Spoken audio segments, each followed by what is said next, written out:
நம்ம Ashwin sweets and snacks export பண்றதுக்கு 7373041434 மற்றும் www.ashwinsweets.com கான்டாக்ட் பண்ணுங்க.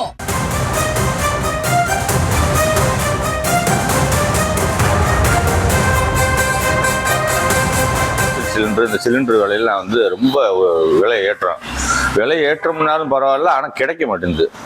இன்னைக்கு தான் கொடுக்க முடியுங்க, இன்னும் 2 நாளைக்கு சிலிண்டர் வராதுன்னு சொல்லிட்டாங்க. அதனால் வந்து இப்போ தொழில் நடத்த முடியாத சூழ்நிலைக்கு போயிடுமோன்ட்டு தான் இப்போ நினப்பு இருந்துகிட்டு இருக்கு. அப்போ என்ன பண்ணுறதுன்னா, இப்போலாம் பார்த்தீங்கன்னா, இப்போ நேற்று முன்னாள் பார்த்தீங்கன்னா பெங்களூர்லாம் கடையெல்லாம் அடைச்சிட்டாங்க, ஹோட்டல்லாம் சிலிண்டர்லாம் கிடைக்காம. அந்த மாதிரி சூழ்நிலை வந்துடுச்சு. இங்கே என்ன பண்ணுறதுன்னு எங்களுக்கும் தெரியல. இப்போ ரேட்லாம் வந்து இருக்குது. நாங்கள் வந்து ரீசனபிளாக வந்து ரேட்டு கொடுத்துக்கிட்டு இருக்கேன். இதுக்கு மேலே வந்து ரேட்டு கூட்டினோம்னா இங்கே வந்து நடுத்தர மக்கள் வந்து வாழ்ந்துட்டு இருக்கு போயதுனால அதை வந்து இன்னைக்கு கூட்டினோம்னா அவங்களும் வந்து இதை வாங்குவாங்களா அப்படின்ற கேள்விக்குறியாக இருக்குது. அதனால் அதையும் ஏற்றுறதுக்கு வந்து நாங்கள் சங்கடப்பட்டு தான் அப்படியே நிற்கிறோம். இப்போ இந்த விலையேற்றத்தினால வந்து நாங்கள் ரொம்ப தொழிலாளர்களும் சரி, இந்த கடையும் சரி, என்னால் இன்னும் இதுக்கு மேலேயும் அந்த சிலிண்டருக்கு வந்து இவ்வளோ முதல் போடணுமான்றதெல்லாம் ஒரு யோசனையாக இருக்குது. டிமாண்ட் ஆகி போச்சு. சிலிண்டரும் இப்போ தரமாட்டாங்க. இன்றைக்கி தான் தர முடியும், இன்னும் நாளைக்கெல்லாம் இல்லை சார், நீங்கள் உங்கள் தோது பார்த்துக்குங்க அப்படின்ட்டாங்க. அதனால் அந்த மாதிரி சூழ்நிலையில் ஹோட்டல் தொழில் வந்து நடத்த முடியாத சூழ்நிலை இருக்குது இப்போதைக்கு. நம்ம ஒரு 15 வருஷமா ஹோட்டல் நடத்திட்டு இருக்கோம். சிலிண்டர் விலை கூட இங்கே லாபம் குறையத்தான் செய்யும். அதிகமாக பொருள் செலவு கூட தானே செய்யும். சிலிண்டர் விலை கூடும்போது மற்ற எல்லாமே கூட தானே செய்யும்.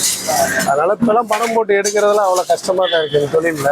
மதுரை அப்படின்னா அசைவத்துக்கு மிஞ்ச முடியாது. நீங்கள் சைவ ஹோட்டல் நடத்துறீங்க, உங்கள் கஸ்டமர்லாம் வர்றப்ப என்ன சொல்கிறாங்க? நம்ம ரெகுலர் கஸ்டமர் இருக்கனால பரவாயில்ல, பிரச்சனை இல்லாமல் போயிட்டு இருக்கு.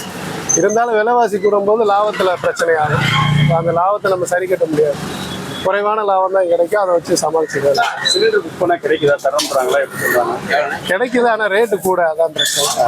பால் ரேட்டு ஆல்ரெடி 2 ரூபா ஏற்றிருக்காங்க. அடுத்து கேஸ் ரேட்டு கூடிருச்சு. ஆயில் ரேட்டு இப்போ லிட்டருக்கு 10 ரூபா கூட்டிட்டாங்க, ஆல்ரெடி கூடியிருக்கு. இன்னும் இதே நிலைமை நினச்சா ரொம்ப மோசமாகும். நாங்கள் 12 ரூபாய் தான் டீ போட்டுக்கிட்டு இருக்கிறது வரைக்கும். திடீர்னு 1 ரூபா ஏற்றினா கூட எங்கள் மக்கள் ரொம்ப அதிருப்தி ஆகுங்க. என்ன 1 ரூபா ஏற்றுறீங்கன்னா, 1 ரூபா மக்கள் ஒவ்வொரு ரூபாயும் பார்க்கக்கூடியவங்க பொதுமக்கள், அவங்களுக்கு இதாகும். நாங்கள் அப்படி ஏற்ற முடியாது, ரொம்ப ரொம்ப கஷ்டம் இருக்கு. இதே நிலைமை நினைச்சா ரொம்ப கஷ்டம் தான். போர் வியாபாரம் ரொம்ப கம்மியாகுங்க. வேலையாளர் சம்பளம் போட்டுலாம் கொடுக்க முடியாது. எங்களுக்கே இப்படி இருக்குன்னா, ஹோட்டல் பெரிய பெரிய இது நடத்துறவங்க, தொழில் பண்றவங்க, காய்கறி எல்லா ரேட்டுமே கூடும். அப்படின்னும் போது எல்லாமே மக்கள் தலைக்கு தான் போகும். மக்கள் வந்து ரொம்ப அதிருப்தி ஆவாங்க, வியாபாரம் ரொம்ப கம்மியாகும்.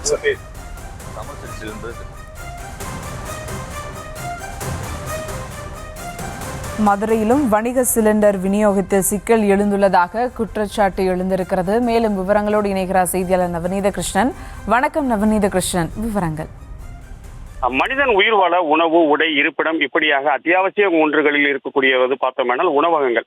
இந்த என்னதான் நம்ம வீடுகளில் வந்து ருச்சியா சமைச்சாலும் குடும்பத்தோட வந்து பாத்தீங்க அப்படின்னா கடைகளில் போய் உட்காந்து அந்த ஒரு அட்மாஸ்பியர்ல சாப்பிடக்கூடிய வாடிக்கையாளருடைய எண்ணிக்கை அதிகரித்து வரக்கூடிய நிலையில உணவகங்களுடைய எண்ணிக்கை அதிகரிக்கிறது. தற்போது நீங்க பார்த்து கொண்டிருக்கக்கூடிய காட்சியை பாத்தீங்கன்னா சுபா, மதுரை அப்படின்னாலே 24 மணி நேரமும் உணவு கிடைக்கும் அப்படின்ற வகையில பாத்தீங்க அப்படின்னா கமர்ஷியல் சிலிண்டரோட ரேட்டு ஜாஸ்தியானதுனால இப்ப ஒட்டுமொத்த அந்த ஹோட்டல் உரிமையாளர்கள் வந்து ரொம்ப பாதிப்புக்கு அடைஞ்சிருக்காங்க. குறிப்பா கமர்ஷியல் சிலிண்டர் வந்து போன வாரம் வரைக்கும் 1760 ரூபாய்க்கு விற்கப்பட்டு வந்த நிலையில தற்போது 2100 ரூபாய்க்கு விலையேற்றம் கண்டிருக்கு. இப்படி விலையேற்றம் காணும் போது பாத்தீங்க அப்படின்னா மூலப்பொருட்களுடைய விலையும் ஜாஸ்தியாகும். மூலப்பொருட்களுடைய விலை ஜாஸ்தியாகும் போது இவர்கள் விற்கக்கூடிய அந்த உணவு, அதாவது இட்லி, தோசை, பொங்கல் இப்படியாக காலை உணவு மட்டும் இல்ல, பிற்பகல் மற்றும் இரவு வேளைகளிலே விற்பனை செய்யக்கூடிய உணவுகளுடைய ரேட்டுமே அதிகரிக்கும் பட்சத்துல வரக்கூடிய வாடிக்கையாளர்களுடைய எண்ணிக்கை கம்மியாகும்.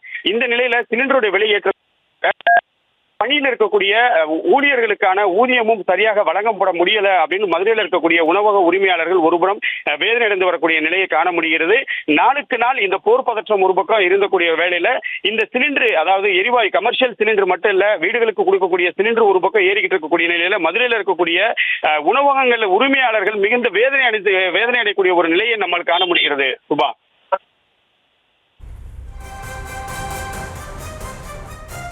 விவரங்களுக்கு நன்றி நவநீத கிருஷ்ணன். நம்ம Ashwin sweets and snacks export பண்றதுக்கு 7373041434 மற்றும் www.ashwinsweets.com கான்டாக்ட் பண்ணுங்க.